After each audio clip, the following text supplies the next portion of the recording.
Story: The Laidly Worm of Spindleston Heugh. In Bamborough Castle once lived a king who had a fair wife and 2 children, a son named Chilled Wind and a daughter named Margaret. Chilled Wind went forth to seek his fortune, and soon after he had gone the queen his mother died. The king mourned her long and faithfully, but one day while he was hunting he came across a lady of great beauty, and became so much in love with her that he determined to marry her. So he sent word home that he was going to bring a new queen to Bamborough Castle. Princess Margaret was not very glad to hear of her mother's place being taken, but she did not repine but did her father's bidding. And at the appointed day came down to the castle gate with the keys all ready to hand over to her stepmother.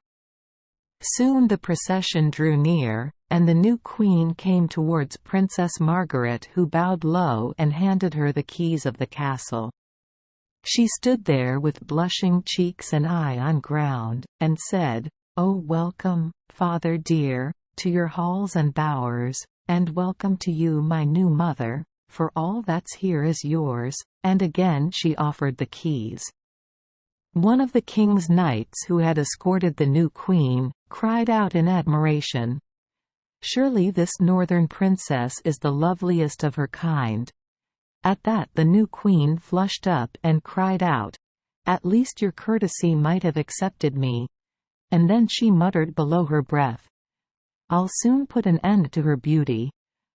That same night the queen, who was a noted witch, stole down to a lonely dungeon wherein she did her magic, and with spells 3 times 3, and with passes 9 times 9 she cast Princess Margaret under her spell.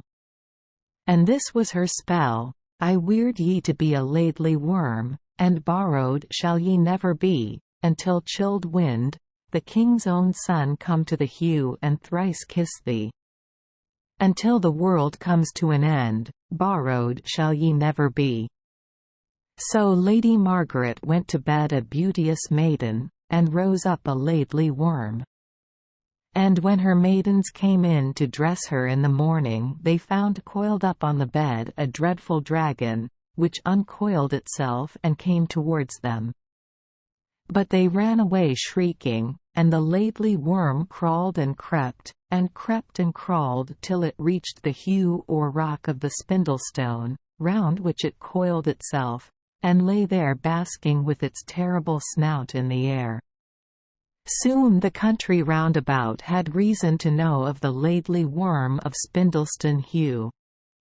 For hunger drove the monster out from its cave, and it used to devour everything it could come across. So at last they went to a mighty warlock and asked him what they should do. Then he consulted his works and his familiar, and told them, "The laidly worm is really the Princess Margaret, and it is hunger that drives her forth to do such deeds. Put aside for her 7 kine, and each day as the sun goes down, carry every drop of milk they yield to the stone trough at the foot of the heugh, and the laidly worm will trouble the country no longer. But if ye would that she be borrowed to her natural shape, and that she who bespelled her be rightly punished, send over the seas for her brother, Chilled Wind." All was done as the warlock advised. The laidly worm lived on the milk of the 7 kine, and the country was troubled no longer. But when Chilled Wind heard the news, he swore a mighty oath to rescue his sister and revenge her on her cruel stepmother. And 33 of his men took the oath with him. Then they set to work and built a long ship, and its keel they made of the rowan tree. And when all was ready, they out with their oars and pulled sheer for Bamborough Keep. But as they got near the keep, the stepmother felt by her magic power that something was being wrought against her, so she summoned her familiar imps and said, "Chilled Wind is coming over the seas. He must never land, raise storms, or bore the hull, but nohow must he touch shore." Then the imps went forth to meet Chilled Wind's ship. but when they got near, they found they had no power over the ship, for its keel was made of the rowan tree. So back they came to the Queen Witch, who knew not what to do. She ordered her men-at-arms to resist Chilled Wind if he should land near them, and by her spells she caused the Laidly Worm to wait by the entrance of the harbour. As the ship came near, the worm unfolded its coils, and dipping into the sea, caught hold of the ship of Chilled Wind, and banged it off the shore. 3 times Chilled Wind urged his men on to row bravely and strong, but each time the Laidly Worm kept it off the shore. Then Chilled Wind ordered the ship to be put about, and the Witch Queen thought he had given up the attempt. But instead of that, he only rounded the next point and landed safe and sound in Boodle Creek, and then, with sword drawn and bow bent, rushed up followed by his men, to fight the terrible worm that had kept him from landing.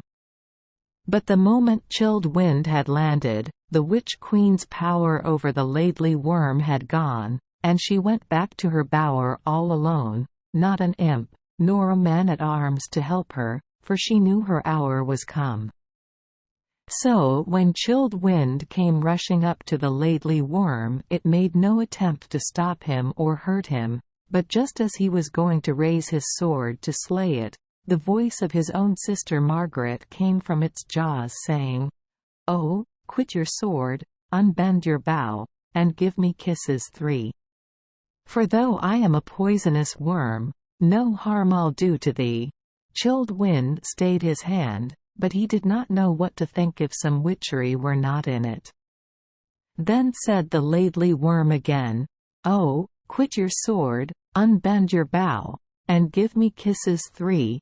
If I'm not one ere set of sun, one never shall I be." Then Chilled Wind went up to the Laidly Worm and kissed it once. But no change came over it. Then Chilled Wind kissed it once more. But yet no change came over it. For a 3rd time he kissed the loathsome thing, and with a hiss and a roar the Laidly Worm reared back, and before Chilled Wind stood his sister Margaret. He wrapped his cloak about her, and then went up to the castle with her. When he reached the keep, he went off to the Witch Queen's bower, and when he saw her, he touched her with a twig of a rowan tree.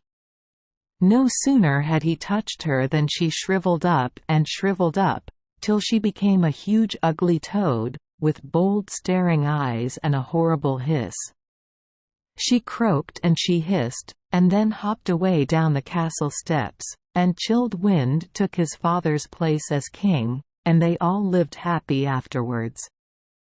But to this day, the loathsome toad is seen at times, haunting the neighborhood of Bamborough Keep, and the wicked Witch Queen is a Laidly Toad. Thank you for joining us for today's fairy tale.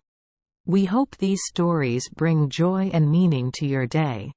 If you love our channel, please hit the subscribe button so you won't miss any exciting tales. Wishing you a good night and sweet dreams. See you in the next story.